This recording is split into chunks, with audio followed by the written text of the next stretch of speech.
Welcome back, all my fellow football fans, to another episode of the Football Mundial podcast. Unfortunately, we did miss last week, but we're here with another episode. Start off with Daniel Valdez. How you doing, bro? How was your week off? It was good, bro. Took advantage of it. Took a little trip to Mexico, enjoyed it, and we're back now. Yeah, some school spring break, right? Yeah, back Oh this yeah, week, unfortunately. yeah. I feel you. How about you, Agri? How you doing, bro? Oh, good. We're just ready. I mean, kind of missed last week, which sucked, but I'm ready to talk this week. Excited. Yeah, definitely. We're gonna keep it consistent from here on out. But I think uh, I think with that we can just jump straight in. Definitely excited for today's podcast. We'll start with the La Liga race, which is tightening up. Even more, and then we'll kind of continue on to the Bundesliga race, and we'll finish it up with some Champions League roundups. So.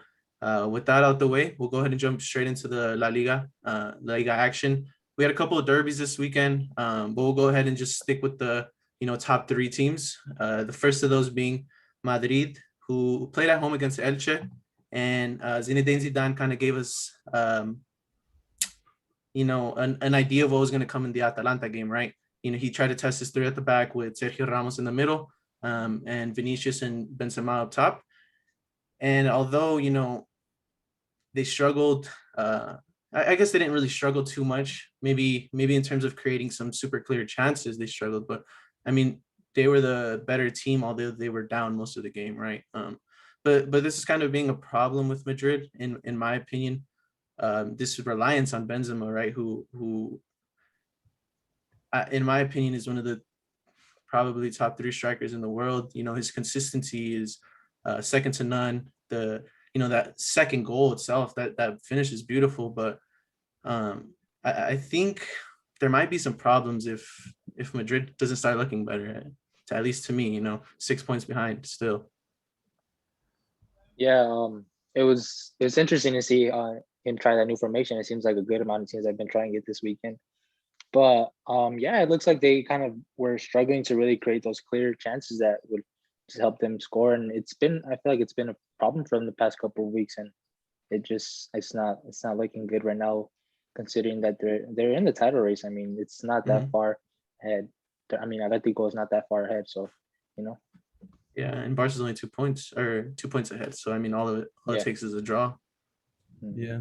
No, yeah, like you said, I mean, they do struggle to create some big chances. I'm looking at the stats. They created 19, but only two big chances, same amount as Elche, with only Mm-hmm. having four in total. So I mean, like you said, it is worrying that they rely on Benzema so much, but then again, like it's also great to have a striker like him, whose his playmaking abilities are off the charts as well.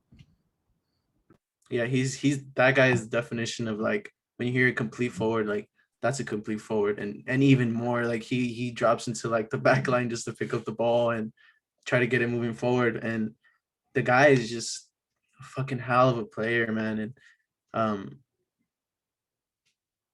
it was kind of interesting, right? Because Casemiro is kind of key to this team when in terms of getting forward. He's the defensive midfielder. He's kind of the anchor for this world class midfield, maybe the best in the world.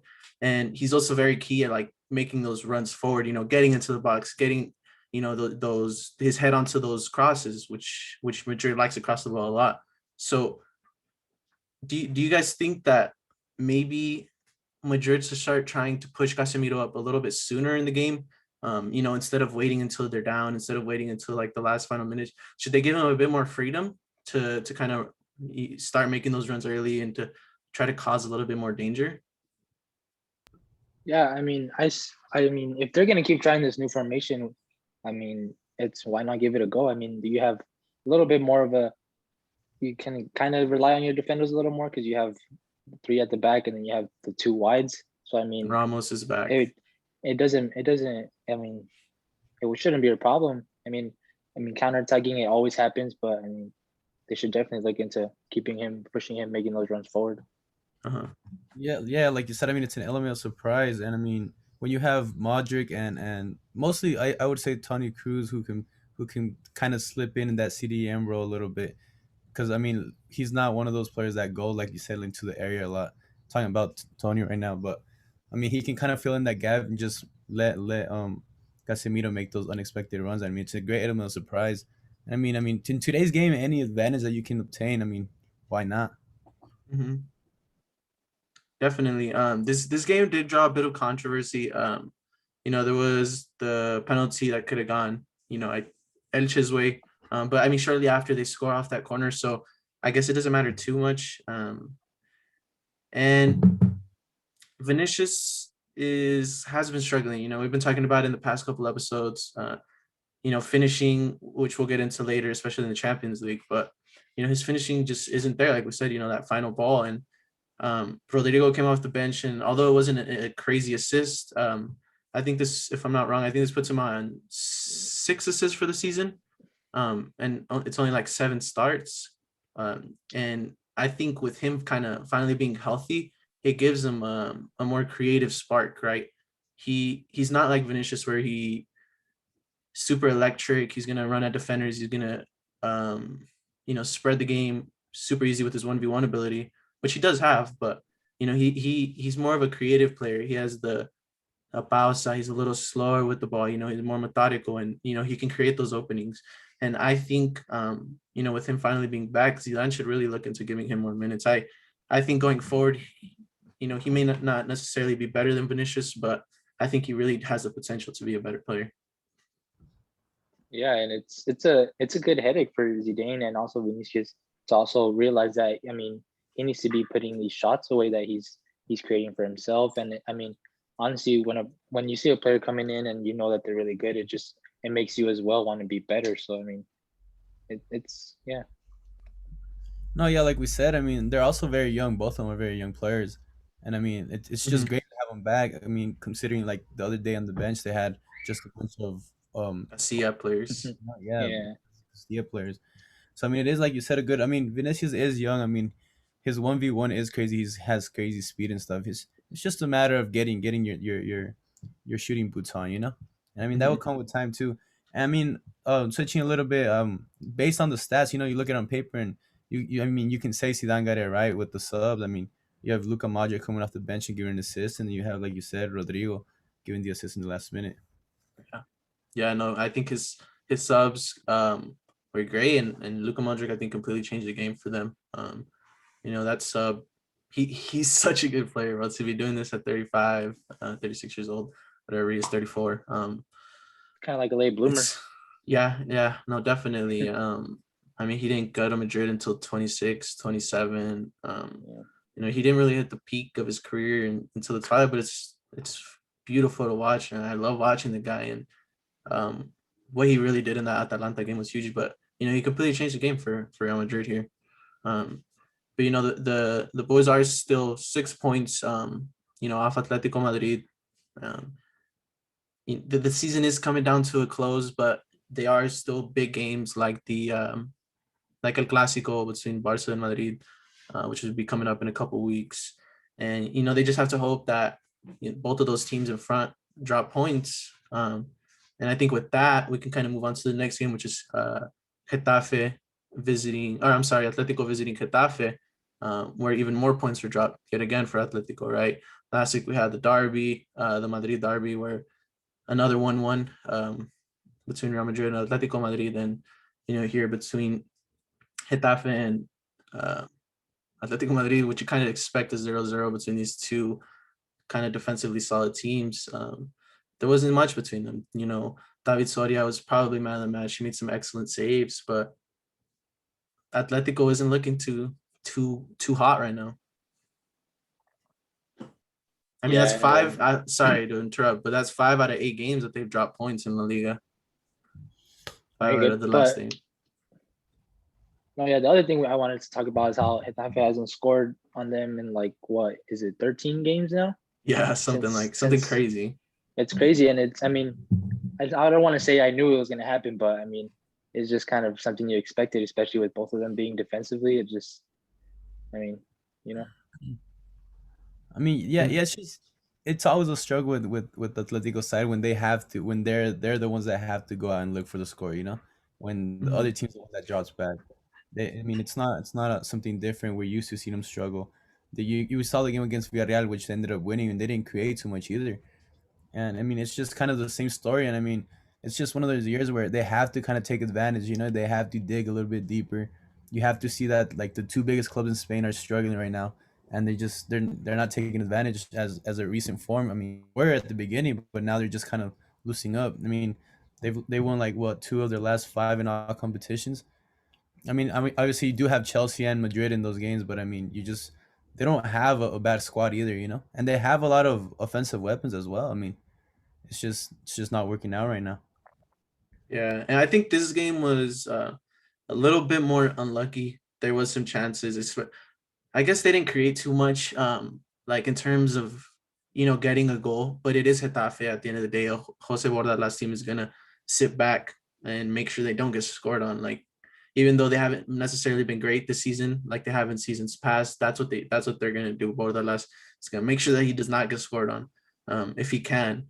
But I think Atletico were pretty unlucky, especially towards the end. The Suarez chance, beautiful, man. The guy is a genius. He tries to dink it over, right over the keep, and it hits the post. But it's like you look at it and you don't even know if he's trying to shoot, if he's trying to what exactly he's trying to do, because it's such a soft touch that he tries to hit over. But it's that's Suarez, and sometimes that's what the game is. It's those inches, right? It's a little couple more inches to the right, and that hits the inside of the post like Benzema's and bounces in, and they get that late goal. And those are the differences in this game, and sometimes that's what it comes down to. But like you said, and Simeone, I have a Simeone quote here. He says, "We have two monsters behind us who want to be where we are," and it's true, right? You have these two giants, debated probably. There's a debate to say that they're the two biggest clubs in the world, definitely probably the two biggest clubs over the last decade. And although they're not going through great periods, they're there, they're right there, they're trying to fight. And being second and third isn't necessarily Barca or Real Madrid standards, right? So those teams are going to keep pushing on Atletico. Maybe Madrid standards. But no, yeah. I mean, I also it's at the beginning it seems that Atletico looked like they were, I don't know, not necessarily going offensively, but they were a little more offensive than they are playing now. And it's just, I mean, I don't know. You have Suarez and Felix. You just have to really know how to use them. I mean, there's two really great players. One that's young and learning, and one that's old and hungry. I mean, it's just, you know. Yeah, no, I mean, and they're struggling a little bit back in the back as well. I mean, if there's one thing we know Atletico is for being very defensive organized, and I mean, they concede against Madrid, they concede against Bilbao, which they were down at first, and then well, recently like in Champions League they conceded two. So I mean, that's kind of worrying too, you know, that they're not kind of not producing enough up front, and they're kind of loosening up in the back. Yeah, no, they really, really have to tighten up if they want to raise the La Liga trophy at the end of the year. But I think moving on with that, with those drop points, I think the team that came out victors of it for this weekend was definitely Barcelona, who played Huesca on Monday and got the 4-1 win. Now only 4 points behind Atletico Madrid, and they're playing hot. They came into this game 16 unbeaten streak in the league. After this win, that pushes it to 17, and that's currently the best in the top five leagues. And away wins too. Sorry, didn't mean to interrupt. No, you're In a good. row. But this is some good stuff for Barcelona, and it was kind of a funny match, I guess, because I mean, if you look at the statistics, Huesca actually had a higher XG. It was 2.23 to Barcelona's 1.13, and I mean, if you watch a game, Huesca had a couple chances, including the penalty, which would be higher XG. But when you have when you have that first Messi goal, that is inexplicable. Like you can't even explain stuff like that, right? If you guys haven't seen it, just go listen to Ray Hudson's reaction. That's all you need to hear. His scream, and then shortly after that, you have Griezmann who tells Messi, "Well, if you want to do that, I got you. I'll do the same." And a beautiful finish into the top corner, man. And when you have goals like that, XG doesn't matter, right? Those are low XG chances, but it's two goals that go in, not too far separate from each other. And it was a great performance from Barcelona. Yeah, I thought Barca and Huesca both played great. I mean, when it was just 1 or 2-1, they were honestly Huesca had a few chances that they could have maybe even tied it up, and it was just that one chest. I forgot who chested it over the bar. I mean, that's Rafa Mir, you I have think to it put. was. Yeah, yeah. And I mean, it's just you have to put that away. I mean, these especially how they were playing, it could have definitely changed the game, and just you don't know what goes on after that. I mean, you know. Mhm. Yeah, and like I mean, and going back, they go back to that three in the back, you know. So it's some changing it up a little bit. I mean, it seems to be working for them perfectly. I mean, they don't get the clean sheet, but like you said, I mean, sometimes when you're not playing as great, and I'm not saying they didn't play great this weekend. That's the difference, you know. Those top players that can just pull something out like that, like Messi, like you said, and then Griezmann followed it up. Like, what do you do after that? You know what I mean? Like, what like as the other team, like there's nothing to stop those kind of shots. I guess. I mean, it's just hard. And I mean, like you said, they're coming in hot, and then they're not worrying about the Champions League no more. They're out. They're in the final of the Copa del Rey. So I mean, it's gonna be hard to stop them. It's gonna be an interesting once the Atletico Barca game comes around too. No, yeah, you're right. Like you said, I know we've been talking about this in the past couple episodes, but this three back has really brought the best out of like the whole team. It really, at least when the full lineup is there, right? It helps Pique because it gives him a little bit more security, and he's not the fastest player anymore. He's reaching the end of his career, unfortunately. So, that really benefits him, and I think, like I've said before, this is the perfect chance for, or the perfect formation and position for Mingueza, who scored a goal, and I'm really happy for him. He deserves it.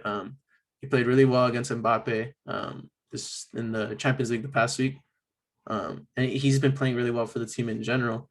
And I haven't seen as many mistakes from Longley on the left in that left center back position as I have like more throughout the season previously, and it just gives all the it kind of, how do I say this?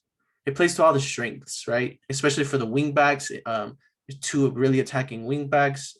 Messi's going to create chances, so you don't need as many numbers up top. But it's really helped Busquets with three bodies behind him now. He doesn't Mhm. struggle as much defensively in the transition, and this three back has really brought the best out of it. And I've said this before, but Coleman deserves some credit, man. And I sent you guys that the quote earlier from Tusquets, who um, was overviewing the Barcelona. He's basically taken as head as the interim president before Laporta came in, but he was just saying that Coleman basically told him that he didn't have to worry about pay him when he could, and it's a sign that he really cares about this team. And I think he's trying to find solutions. He's trying to find ways to make the team better, and he clearly did. And it's really working. 4 points away from Atletico, and La Liga is looking like there's a good shot. Yeah, it's really refreshing to see. I mean, usually you kind of see Barca playing for Messi, and you see them kind of try and play to his strengths. But it really looks like Coleman here wants to bring the strengths out of everybody, and I mean, it's refreshing to see. Everybody playing at their best, and like it looks like everybody's comfortable where they're playing as well. I know I just brought up Mingueza, but I wanted to bring him up really quick. I forgot I had these numbers when I brought up his name, but Mingueza was on the B team for 3 seasons, and in those 3 seasons, he racked up a total of 2,290 minutes and got 0 goals and 0 assists. But in this one season that he's been with the first team, and keep in mind that it's not even the full season yet, he's already played 2,125 minutes and has 1 goal and 2 assists. So he's only played a little bit over 100 minutes less than he did with Barca B in 3 seasons, and he has three goal contributions when he's had zero. So he's really stepped it up, and I hope he's able to kind of lock in a position for this team, which I think he has. But going forward, if Barca can win that game against Atletico Madrid, who sits in first, that puts it between 1 point. So No, yeah, yeah. And I mean, it's like you said. I mean, it was because I saw something saying that. I mean, Gensel wasn't even a starter. He was a bench player at the B last year, and I like to see him kind of grow. I mean, that's kind of the confidence that you get from a coach too. I mean, Yeah, it allows you to work more freely. It allows you to actually get better. Because when you have that constant pressure, like we saw with, I don't remember his name. What's that? The 18-year-old that came on the other day. he Uh, likes like Oliva. yeah, he makes that one mistake and then he get kind of subbed off. I mean, he played again and stuff. He scored actually after, but like another game. But it's just those kind of things. They kind of give you confidence when they don't happen. It's kind of you don't play with that pressure of, oh, I'm gonna make a mistake and I'm gonna get subbed out. And like Yeah. I mean, you have to give. I mean, the injuries also kind of push Coleman to kind of have to play him, and also the ability to play as a right back has also helped him too. Yeah, he's kind of like a versatile option. If Barcelona keeps him long term, which I hope they do, you can play him as a center back, and he's shown that he can play as a right back. So he's kind of like in a way like Sergio Roberto's, super. It's not necessarily the same because it's a right back and a center mid, but um, he's kind of like universal, right? And it's nice to have those players, especially off your bench. Yeah, especially I Yeah. mean, kind of if coming the summer when they get Eric Garcia, and then you have Araujo, and then you have Mingueza, three little young solid center backs. So I mean, it's gonna be good to see if he can actually keep improving. No, definitely. So yeah, with that, Barcelona was able to get the 4-1 win, 3 big points. And this La Liga race is picking up. We're going to continue to follow it. We'll go ahead and pick it up on it next week. But with that, we'll go ahead and transition into the Bundesliga, where unfortunately, our boys over at RB Leipzig dropped some points. But we'll go ahead and start with Werder Bremen versus Bayern Munich first. Bayern Munich was able to get the 3-1 win. Werder Bremen got a point the last time they played, but they weren't able to pull it off this time. And the first goal comes from a corner. Two headers in the box usually equals a goal, right? We've all heard that saying before. And Mueller flicks it first time, and Goretzka finishes it home beautifully. And after that, I mean, it's typical Bayern in the Bundesliga, right? They just kind of dominate the match and just see it out. Um, One point I did want to bring up though, Lewandowski, who scored the third goal of this match, is now on 32 league goals, and Gerd Muller's record of 40 goals, which he got back in 1971-72, and he also holds the record for second and third. But I mean, he's only 8 goals away, and they have 9 games left, so that's really looking like a possibility for him to break that record. Yeah, I mean, it's only 40 8 goals. I mean, goals, yeah. it's especially with the form that Bayern is in and that he's in. I mean, you definitely expect to see that record be broken, maybe even before the end of the season comes. Yeah, and I mean, Lewandowski, especially in Bayern or in Bundesliga games, it's not like super rare to see him get a brace, a hat trick, and knocking out 2-3 goals. I mean, that already puts him within 5-6 of the record. So that'd be really impressive, man. That record of 40 goals has. I mean, like I said, Gerd Mueller has the record of 48 goals, and then he has second with 38 and third with 36.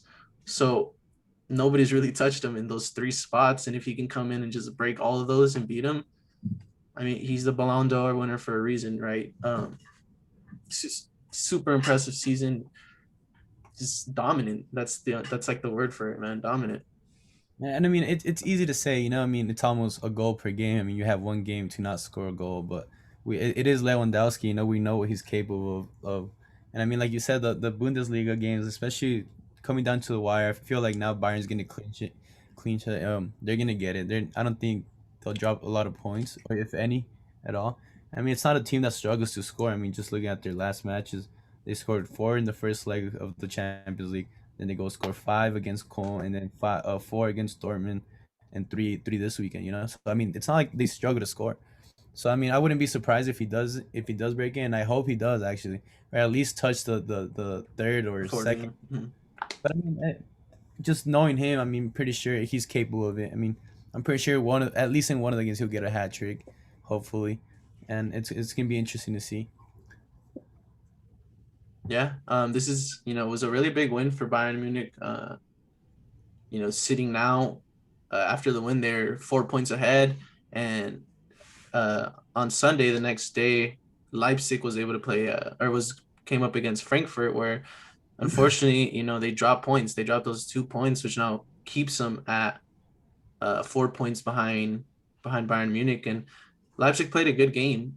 Frankfurt isn't an easy team to beat by any chance. I mean, they're sitting here in fourth place, so they're a good little team. But Leipzig, I think, really dominated that game. They had two chances they could have scored within 15 minutes, and like I said, the chances were there. They looked pretty dominant, and they looked definitely to be the better side, but you can't really blame anybody but yourself when you're not putting those chances away, right? And it's one of those ties that kind of feels like a loss because you're 4 points behind, and even if you beat Bayern Munich, you're still 1 point behind them, and this puts them in a really bad position.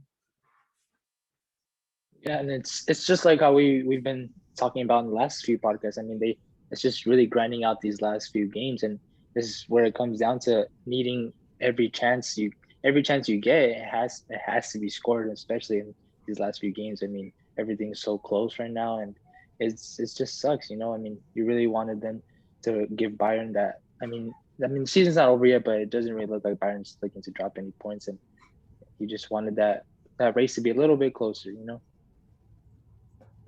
No, yeah, definitely. And I mean, like you said, I mean, they have that cushion of being able to lose a game. Talking about Bayern Munich, Mhm. since now they're 4 points ahead, so I mean, it gives them a little cushion. And I mean, I don't even expect them to drop or at least lose a game. But that's that's what separates kind of like the big teams from the small teams. Being able to get those results when you need it. Like like you have that Ramos header against Atletico in that Champions League final. You have the Benzema goal this week at the last minute. You have Barca 17 games unbeaten. That's the kind of things you need to start doing as a team. I mean, if it was at the beginning of the season, you're able to maybe drop a few points here and there, like you saw Barca and do it at the beginning, and now they're 4 points away. But when it's crunch time and you drop points, it's difficult to especially if you're not in the in first place already. It's difficult to catch up. Mhm. 100%. And like I Yeah. said, there's only 9 games left in the season, so it's coming to a close. RB Leipzig next game will be against Arminia Bielefeld on March 19th, but right after that, on April 3rd, after the international break, is the big game, right, between RB Leipzig and Bayern Munich 1 and 2. And if they really want to come back in that race, that's going to be the game where it's going to be done. And personally, I think if they don't come out with the win, then the title's kind of over. I don't think Bayern Munich will drop 4 more points if they tie or lose that game. So it's not looking pretty for Leipzig, like I said. But it's very impressive that somebody's finally able to push them a little bit more towards the end of the season, and not being Borussia Dortmund. Yeah, I mean, Bayern are 4 points up, but I'm pretty sure they do feel the pressure. I mean, it's crunch time, like you guys said, and they have to feel that pressure. And I know they're just focusing on every single game, and that's what Leipzig should be doing. Yeah. Definitely. Yeah, and I mean, going a little bit, just to touch a little bit. Bayern are still in the Champions League, and we all know they don't have the best, the deepest squad. I mean, they're kind of lacking a little bit on depth, and considering they have the Champions League still going on, it'll be interesting to see. I mean, it's gonna be tough, but we'll see. Yeah, the Champions League really will play a big part. I mean, you got games every 3-4 days. I mean, like you said, they don't have the biggest squad or like the most known players that you can get grind these results out for them. I mean, Yes, especially if they draw like a difficult team. Because if you look at the last 8 right now, they're all the like pretty big teams. I mean, you kind of just have Porto in there, who's probably like the team everyone wants. But other than that, I mean, they're all great teams. They're all big clubs. Yeah, no, you're completely right. And I think with that, it's like the perfect transition to, kind of move on to the Champions League, which took place Tuesday and Thursday, or I'm sorry, Tuesday and Wednesday of this week. We'll go ahead and open it up with Real Madrid hosting Atalanta. The game, this is kind of the one I was looking forward to the most.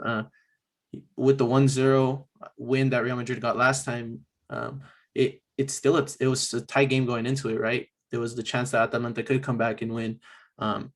And a big part of this game was the fact that Casemiro was going to be missing, who who's been an integral part to Real Madrid's success this season, and those games that they have pulled off. Yeah, I mean, with Casemiro gone, Atalanta had a really big chance, and I mean, you saw in the game they created a lot of good chances where I felt like they could have honestly maybe even beat Madrid if they because they had a chance. Like I'm not sure if I had this correct, but like in the second minute, I mean, they were just creating a bunch of chances. I mean, if they had just put a couple of these away, it's always a different game. Yeah, and really early on in that game, Atalanta came with that super high press that they like to come with. It's like a 1-to-1 press, which is kind of unique, kind of different.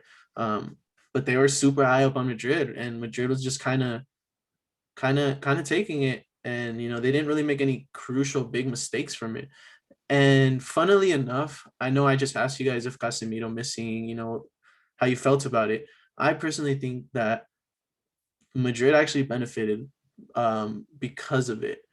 Casemiro is not necessarily the most press resistant player, right? He's not someone who's gonna a couple guys running at him and he's just gonna split them and get out and play the final pass. But Kroos and Modric will both do that, and they both kind of had to sit in deeper positions this game, and I think that's what benefited them.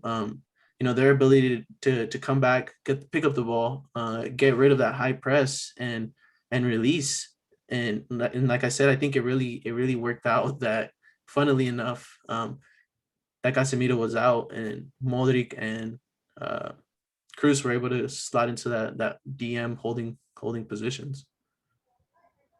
No, definitely. I mean, we already talked about how good Modric is at this point, like right now, like at his age.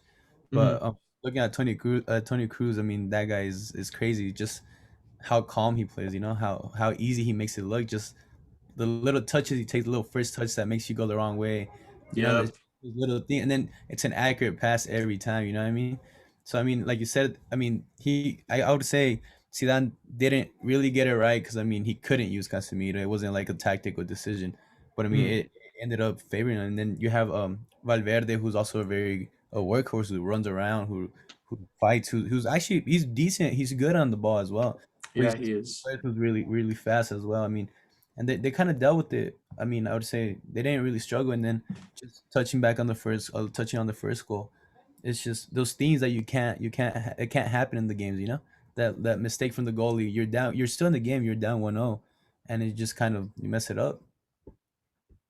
Yeah, that like the clearance from Sportiello, he tries to get rid of it, and unfortunately he kind of hits it in the direction of Luka Modric, and like we've talked about, the excellent player he is, he's able to bring it down, give the easy pass to Benzema, who slots it home, with the basically open net. He can't really get over in time to block it, so it's essentially an open net, and that's, like Daniel said, that's shooting yourself in the foot, like that's setting yourself up for failure, especially when you're already 1-0 down. If you're gonna get scored on, it's hard. It's easier said than done, obviously, when you're playing against a team of Real Madrid's quality. But you can't just give up a goal like that. You, Yeah, and you it's kind of want to make them work for it a little yeah, more than that. when you give up a goal, I mean, it wouldn't be it's not a surprise that you're gonna give up a goal to Real Madrid, But I mean, it's just more on the moral side of just like you know what I mean, like you're giving it away. I mean, a lot of players tend to drop their heads, it's like Kills oh the that team. we mess it up like this, you know what I mean? It's just I mean, if you give up like the first like a goal from the outside of the 18, I mean, there's not much you can do. But if you're Hmm. actually giving it, it's just hard to pick yourself up in a sense. No, 100%. I think after that, Madrid kind of took control. I don't remember too many Atalanta chances. I mean, unfortunately, there was the one where right at halftime, I think it's Muriel who receives it, and it's really just him and Ramos between the keeper. I mean, it's just him, Ramos, and the keeper. Um, I don't really like the fact that refs are blowing the whistle before the half. Like it's not even. I don't. It wasn't even the 45th minute when he blew the half. I'm pretty sure. I think it was like 44:59, and he starts blowing it already. And that's happened in a couple of the games, especially Champions League games. I'm not a fan of that. I You mean, it's know, because I mean, if you're technical about it, it has to go to the 45th minute. That's anything exactly. after the 45th is based on the ref. And I mean, you never see it. I mean, when they add 3 minutes at the end, you never see them blow it before the 3 minutes. Sometimes they'll go even past the third minute that they added. So it's just one of those little things. I mean, just let it go. I mean, it's just first of all they're wrong because I mean you have to play the 45. If we're getting technical about it, but then Mhm. again, you know what I mean. Like if you want to blow it right at the 45th, you can't really do much in a second either. Exactly. That no, that is true. But I think the fact that I think he blows it like when he's given the pass. So if he doesn't blow it, like if he waits a second and he sees that he receives it, I don't think he's gonna blow it. It's just the fact that he blows it at that second. But uh, moving on with that, it doesn't matter too much because in the 60th minute, Atalanta gives up a penalty and Ramos just slots it home, and that's 2-0. That's a game set match essentially. If the Yeah, 1-0 wasn't. yeah, and it really looks like, I mean, they didn't Atalanta didn't really try taking control even after getting scored on or anything. And I mean, they got to go off a free kick, and I mean, it was a great shot, but I mean, it didn't really look like they didn't have any It, more clear chances. Speaking of the free kick, I thought it was a pretty like interesting technique with those three guys. Like it's a Yeah, wall of your own team in front of the actual wall, right? And you have those three guys to kind of block the ball from the keeper's vision, which I think is a good idea. The keeper doesn't exactly know when the shot's coming, where exactly the ball, like the trajectory is going to come from, right? And then, even if Courtois gets a save to and parries it away, because those guys are already running, I think they kind of have the momentum to get to the ball easiest first. I'd like to see if any other teams use that because I thought it was pretty interesting. I mean, it doesn't matter; it didn't change the game outcome. It was already over at this point, but it was something I was really interested in. I mean, Just something small. it's just one of those little like things that we'll see more often. Like now Laying behind the wall, every team gets behind, like drops a player behind the wall. It's just one of the things that it's probably gonna keep happening. It would be interesting see what they do with it too. I mean, you can have them run and I don't know, make a play out of that or something. I mean, especially like I'm saying, like in today games, it's so tight. Like everything's just so it comes down to the smallest thing. I mean, it's one of those things that I mean it can change a game. and a lot of teams, especially teams who look into like statistics and analytics and all that, they're hiring like corner coaches or free kick coaches and people who look at the analytics, out swinging corners, in swinging corners, short corners, short free kick, whatever it may be. People are looking at it, and I think this isn't like the first time we're gonna see something like this. Teams are gonna pull some strange things out. But one of the things that kind of interested me was only Muriel starting and Zapata and Ilicic coming off the bench, especially Zapata, who is usually starting. I guess I can see it because Muriel, has been so good that you can't not play him. But I think Ilicic, I mean, it looks like Gasperini's been bringing him off the bench, hasn't been giving him as much minutes. Maybe he's trying to take the reliance off the team from him, but it was an interesting thing to bring two of your best three attackers off the bench, right? Starting them on the bench in Zapata and Ilicic.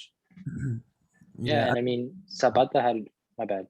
Zapata had like maybe one or two chances that I saw, and I mean, if maybe if he starts the game and he gets a little more rhythm going into the game, those chances maybe get finished later on, or maybe even earlier on if he gets any. And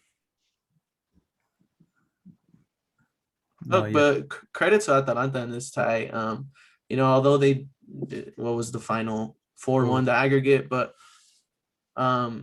you could kind of see the difference in quality, right? They have a good system. I think their pressing is great. They didn't create a ton of chances, but I think when you're playing Real Madrid, you're not going to create a ton of chances. I think they kind of try to minimize that. yeah, Zidane. that's what I was gonna tell you. I mean, I think that's one of the reasons why Zapata and Ilicic don't start. You kind of try to limit Madrid or not actually play a lot about your style in a sense. Because I mean, Mhm. Uriel's way time. I mean, way faster than both of them, and then you have Pasilic and Malinovskis who are workhorses. They'll run, they'll tackle, they'll get in, they'll get dirty. I think that's why probably they didn't get the start. No, Because yeah, that is a good point. I didn't think about if it you, that if way. you if you see like the start of the game, Atlanta was pressing high, like Yeah, deep, like it was crazy. I mean, yeah, I don't. Zapata's not gonna be able to do that. Ilicic, we saw it in the first leg. Ilicic just looked way too slow, especially when they were down with 10 men. It was like there were nine at a time.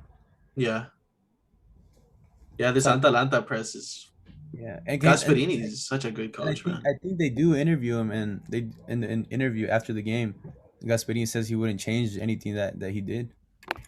So I mean, Yeah, no. I definitely get where he's coming from because, like I said, it was just like the difference in quality. You can see it, right? It's like these little misplaced passes, touches. It's just the difference in quality. Like I said, like Real Madrid players are not gonna make those mistakes, right? And I think Atalanta put them in a position where they could have made those mistakes, and they really didn't. So hats off to Atalanta. It's a team that I love to watch. I'm definitely gonna follow them in Serie A. Hopefully, they can. I believe they're in Champions League position right now, right? I'm not sure. I know they're fighting. I think they Yeah, are. They're like fourth, but yeah, we'll see if Gasperini ends up staying too after the season. I mean, yeah. He deserves a move, man. See what he could do with the big club. I think with that, we can kind of move on to the next game, which is Man City Borussia Dortmund, which took place the same game, I'm sorry, same day, and this game just opens up with an absolute cracker, man. One of the nastiest goals I've seen, like with someone's weak foot. De Bruyne just hits it with the left, smacks the top of the bar, and just drops it. I don't know if there's anybody in the world that is as good with both feet as Kevin De Bruyne. mm, Maybe Dembele, maybe, but Maybe, sometimes I but don't know. someone who I But can just go ahead. just someone who can ping the ball the way he does or just shoots just with his left foot. It's crazy. It wasn't too long ago in the Premier League. Remember, I think it was against West Ham when he gets that cross and he gets an assist off a cross. I remember it was with his left foot too as well. And then you have this rocket that he just it was crazy. It's crazy, dude. it Yeah, looked like the Kevin. keeper was confused too. I don't know. It looked like he tried saving it, but he got confused with the shot or something. I don't know. It was crazy. It's Yeah, just Dude, so I think there's powerful. just so much power. Yeah, I think there was so much Yeah. power behind it that he just couldn't react that fast. And I think City's dominance just they're definitely one of the favorites to win this. Definitely the 1, 2, top three, definitely for sure, best teams in the world. Um, and it's just a bunch of possession, a bunch of chances for Man City, and Borussia Dortmund just hasn't been looking good, right? They lose on Friday. They just drop even more points.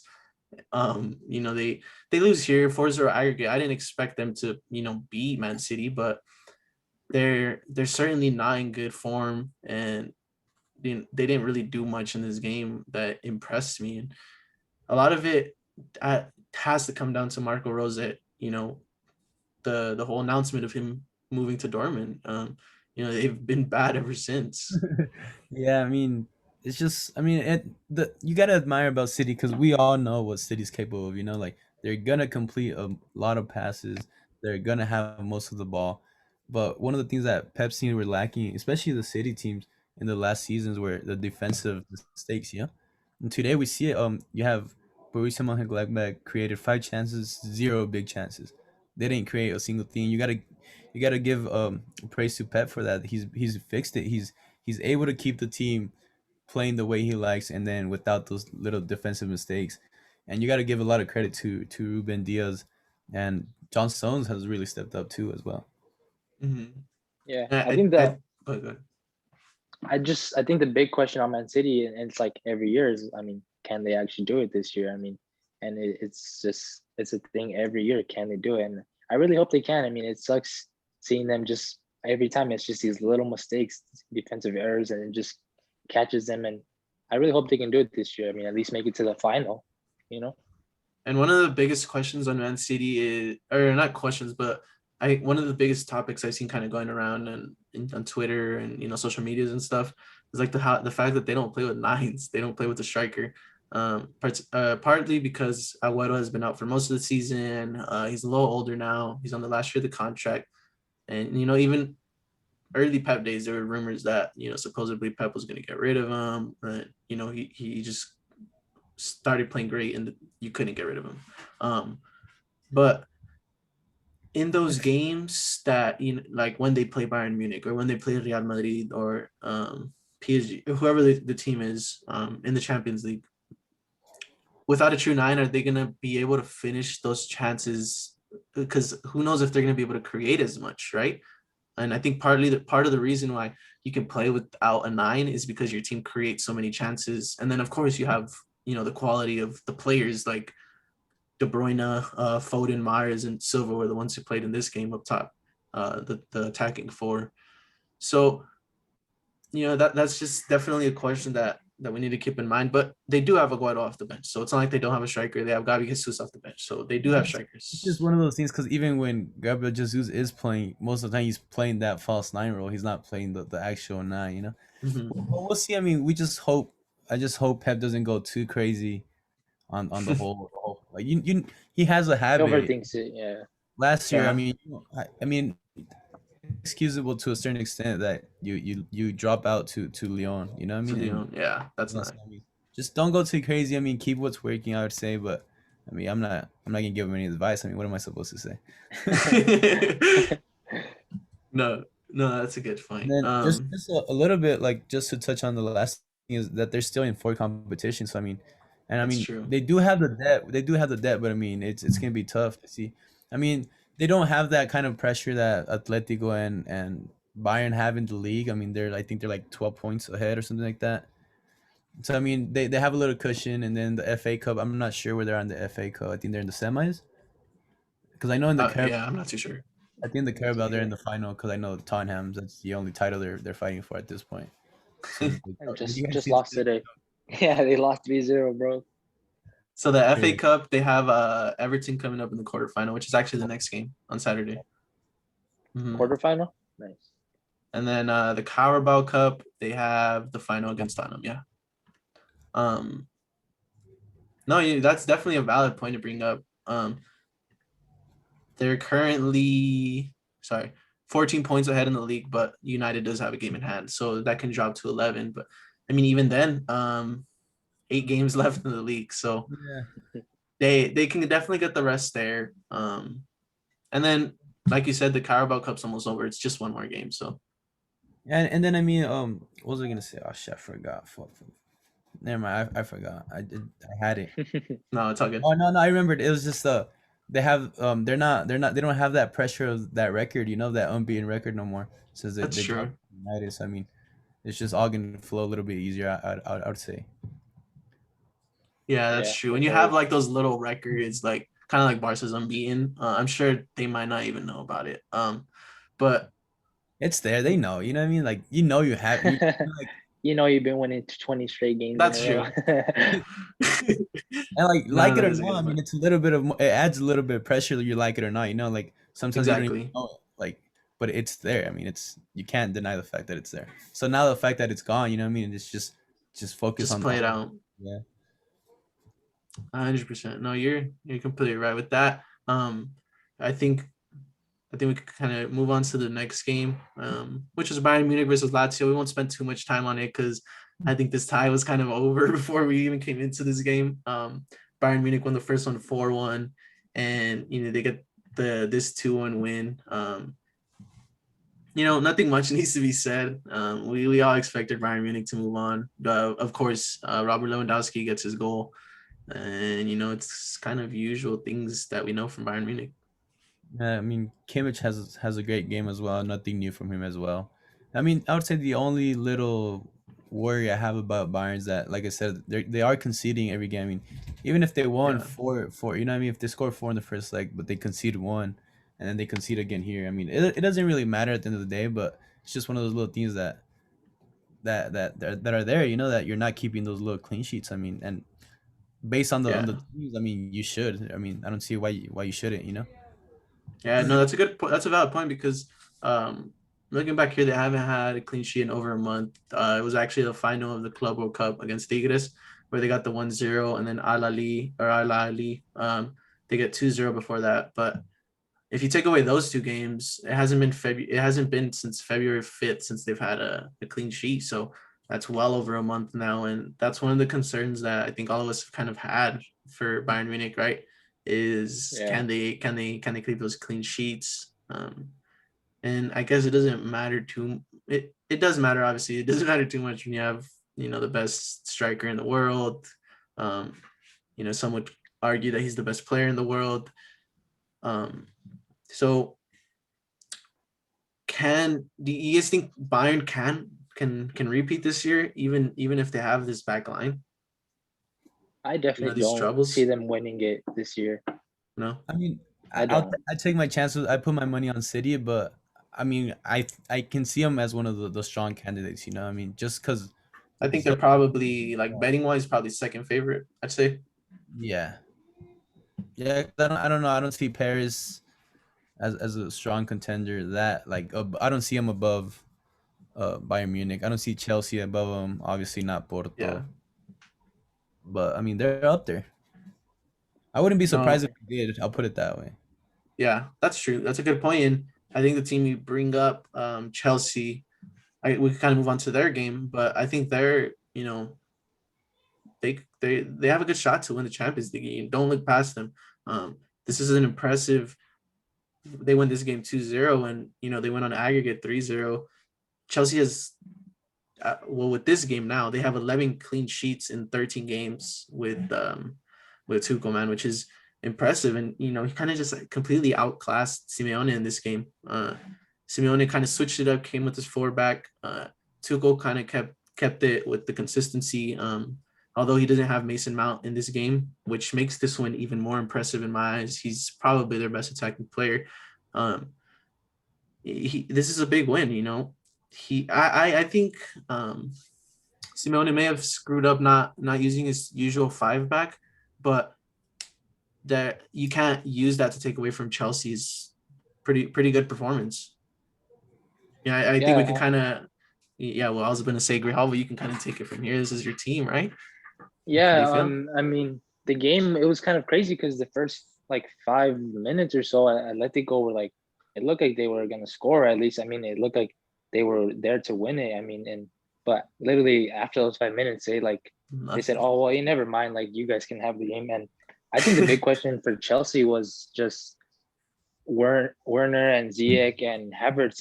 Were they gonna, the 3 signings of the summer were was this was the moment to shine? And I mean, I really think they all made up for not having Mount there, and it just really helped that they all 3 performed, honestly. Yeah, and I mean they're very solid in the back, like you said, Alex. Just 11 clean sheets in 13 games, and it doesn't seem to matter who you put in the back 3. I remember I think it was his first. I was against Tottenham. I remember that when Thiago Silva comes off injured, you put Christensen in there, and the guy starts playing like prime Maldini. The rest of and then he gets injured, and you have Zuma right come in for him, and he has a performance of 7.4, the rating. I mean, it's just crazy. It just seems whoever you plug in back there just seems to be working, and it's just a team that looks very compact. They don't leave a lot of gaps anywhere in the field in any of the thirds. And then you have Conte, who just keeps cleaning everything up, and it's one of those other positions. I mean, you put Jorginho in there, that guy starts balling. You have Kovacic, whoever. It seems to all be working out Chelsea right now, to be honest. If just Werner can find his shooting boots, it's the dangerous side, like you said. I mean, don't sleep on them. It's kind of crazy too, because go ahead. Because at the middle of the season or so, I mean, Chelsea were looking not middle. It was October or December, around there. They were looking like title contenders, and then they just dropped off of form after that. And Frank Lampard was saying how Chelsea isn't a team right now that can challenge for titles. And I mean, right now you're just like what? I mean, it looks like they can almost maybe win the Champions League, and it looks like if Tuchel took over at the beginning of the season, maybe they could have, I don't know, had a closer chance of being in that league race as well. But I mean, it's just what ifs at this point, No, you're right. I mean, looking at the table, they're only 6 points behind United for second place, and Like we said, we've been saying Tuchel has completely changed his team. They look so much more organized. Like Daniel said, they defend super well. They press as a unit. They leave little to no gaps. Conte is just completely covering that midfield, but I think Tuchel has kind of found a way to kind of get the new signings to perform, right? Like you said, the new signing, the three players in the attacking front line are all new signings in Ziyech, Havertz, and Timo Werner, who all have kind of struggled at Chelsea in their first half season or so. However, Timo, we kind of saw like the RB Leipzig Timo Werner, right? Although he didn't necessarily score or finish, he was creating some danger, and Havertz, played an excellent game. He kind of picked up the slack for what's his name? Sorry, Mason Mount. Sorry, it escaped me for a second. And Ziyech was using that inside right channel perfectly when he has Reece James as a right wing back. So Reece James is gonna fly up that right wing back perfectly, and it all worked out so perfect. The way that each player had his own channels, and Chelsea just looked like a wild machine, and Atletico Madrid, like we said, is kind of just continued to be lost. And I did bring this up earlier, but Renan Lodi hasn't been super impressive at Atletico, and I think if you slot Hermoso in, keep your three back, make sure you don't get scored on, right? Because if you get scored on, the tie's almost over. And you keep the rest of your players in something they're used to. Carrasco has been thriving as a left wing back. Trippier is finally back. Llorente and Trippier have that connection. And Llorente kind of seemed like the only super hungry player. Joao Felix kind of looked hungry, but he kind of also just looked mad and pissed off the whole time. But after that goal and the red card, the second goal, it was a mess for Atletico Madrid, if we're being completely honest. I mean, it never really looked like they were in the tie. It just kind of just Chelsea outperformed the whole 180 minutes. And it's sad to see, like you said, Carrasco's been thriving as the wingback. And I remember the commentary saying it was like the 25th minute and he had touched the ball like 4 times, something like that. It's sad to see him go out like that, especially representing La Liga in a sense, the first place in the Liga, and then just kind of just get outperformed. And then you got to give it to Thomas. I mean, he has revived the squad. The squad, it looks like they're all together back. I don't know how to say his last name. Not in Spanish, not in English. Too cool. It's just too cool. See, I pronounce the CH, yeah. And I mean, you have Marcos Alonso coming back into the squad, Jorginho. You have Rudiger, who were all erased by Big Frank, and it's great to see. You saw him in the stands. I don't know if you saw that picture, and it was Thiago Silva, Jorginho, and someone else celebrating. Oh, where they're hugging. Yeah. No, Thiago Silva was like over there, like on the sideline, like pointing and shit. I'm like, bro, I don't know if they can hear you realistically, but that's what it is. That's the captain. He's the captain. Yeah, but it's just one of those things. They all look like they're on the same page. They all look like they're on the same mission, and it's great to see. I mean, it's working out, and there's just hopefully they can keep improving after that. And it's just one of those things. I like it because he came in and he kind of shook things up a little bit. He gave Kepa that one start and created kind of a little fuzz around who's gonna be the starter. Then you have Jorginho coming in and just starting right away, and it's just Conte kind of waiting his turn on the bench for a couple games, and now you put the guy anywhere, and that guy's fucking doesn't put a rating of below 7.0. It's crazy. Yeah. And what I wanted to say is, I think if Tuchel can keep all these guys happy, and continue to rotate, continue to kind of make the other teams guess and expect what's coming, because every game it's a little something different with Tuchel. So that element of surprise kind of plays in their favor, in my opinion. And like I said, if you can keep all his players happy and constantly keep a good rotation, I could see Chelsea making a little run in the Champions League and potentially winning it. Like I said, or like we all said, really, but they're super defensively solid. They pressed great in this game, and it could be just because Atletico didn't come out looking too hot. They're never gonna be super super dominant anyways. It's Atletico Madrid, not like a Barcelona, Real Madrid, Bayern Munich or something. But still, right? I mean, can you guys even think of a chance where it looked like Atletico Madrid could score? I mean, the It's only that little Lex doubt I have, Felix. I don't know Oh if you guys, yeah, yeah. I don't know if you guys saw the pull on Carrasco on that on. It could have been a PK. I mean, it's kind of Oh, that's true. By I thought it Aspilicueta, was a yeah. PK to be honest. it's just It looked the like it was flop. outside of the box. Yeah, his flop kind of gives it away and just makes everyone just kind of forget about it. Just they reject it. But I mean, it's one of those things that if it happens in midfield, they call it. No matter Yeah, how bad you flop. It's just yeah. one of those little things. But other than that, yeah, like we said, I don't remember a clear chance. And then just touching on Joao Felix a little bit, I don't want to say they're wasting the guy, but he has so much more to offer, and it's just I just don't think the style is helping him out. And I mean, you're not gonna play around a 20, 21 year old. You're not gonna shift your whole weight, but I just feel like the guy could offer so much more in another team. We'll see. I mean, he signed a very long contract as well, so Yeah, and you can see he wants to. He drops in, he tries to pick up the ball, but especially in this game, he was just swarmed, man. I don't, Chelsea just Yeah. took over that midfield, and I don't know if this is the game to play. I mean, Joao Felix has been asking for minutes, right? He's clearly made it. He's made it pretty clear that he's not happy with the minutes he's been getting, but I mean, I guess he did have some minutes before this game and everything, but he just really also didn't have any help. Like he picks up the ball, but what other options are there? Like like we said, Suarez. Atletico Madrid wasn't doing too much, but yeah, so that's a good point.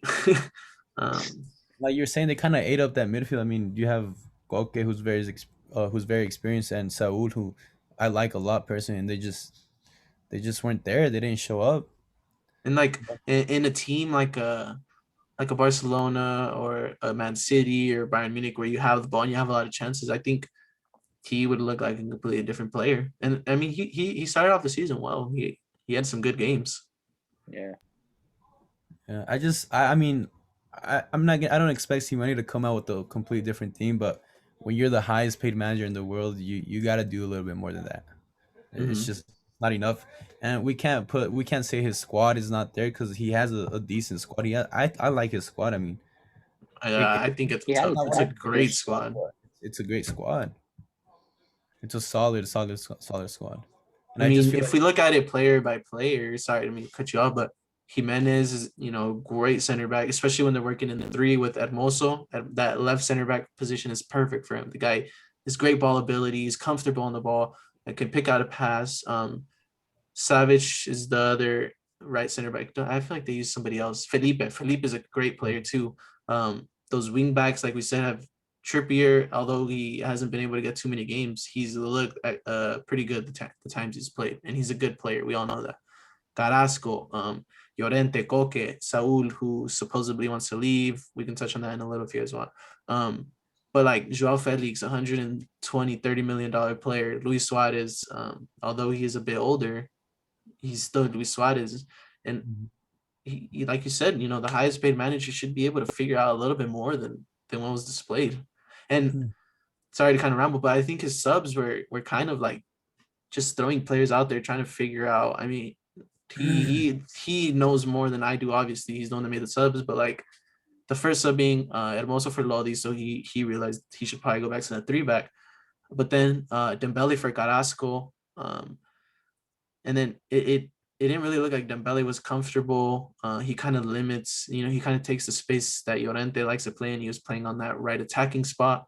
And then Angel Correa for Suarez when you need goals. I guess Suarez is older, and He hasn't the scored Champions, in forever. the Champions League isn't where he's been having success recently, but still, that's still Luis Suarez. I honestly thought Felix would come off for Correa. And then the final sub was Lamar for Trippier, which isn't a bad sub, but it just kind of felt like his subs were panicked in a way, and he was trying to find something out of kind of not. I don't want to say nothing because those are good players that you're bringing in, but just kind of random to me. Yeah. Yeah, it looked like I he really didn't know what to do, honestly. And I mean, And what can you do against this Chelsea team? They're just really good all around. Yeah, Well, I mean, attackers are, but you know, I mean, yeah, I mean, now they just focus on the league, and we'll see how that pulls out. I mean, Chelsea now they're on a great run. Hopefully, they can continue it. I mean, it's the best for the at least for you. It's even better, Daniel, because I mean you're a Chelsea fan. For neutral fans, it's exciting to see like the top teams being constantly good. I mean, because we're kind of getting used to. And I don't want to get off topic, but like the big clubs just not showing, not shining. We have the Real Madrid, which they don't play the best football. Barca sometimes slacks off, and I mean Liverpool, going through that little rough patch.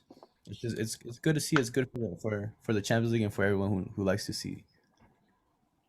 Definitely. And I think with that we can kind of just wrap it up. Looking at the final 8 teams in the Champions League, we have Liverpool, Paris Saint-Germain, FC Porto, Borussia Dortmund, Bayern Munich, Chelsea, Manchester City, and Real Madrid. The draws hasn't came out yet. It's actually tomorrow, Friday, March 19th. So we'll be able to see where the draws take place, and I think that'll help us kind of come out with our own predictions, kind of let you guys know who we think will move on. But we definitely are going to cover that. Champions League is one of the most beautiful tournaments out there. For sure. definitely. You guys want to wrap it up? You guys anything? You guys good? Sir, we'll see you guys next week. Alrighty. I appreciate everybody watching. Go ahead and subscribe, whatever platform you're on, YouTube, Apple Podcasts, Spotify Podcasts. We really appreciate if you guys leave a like, or if you're on a podcast app, a review, hit that 5 stars. But I think with that, we appreciate you guys listening, and we'll go ahead and see everybody next week. For sure. Yeah, next week. Yes, thank you.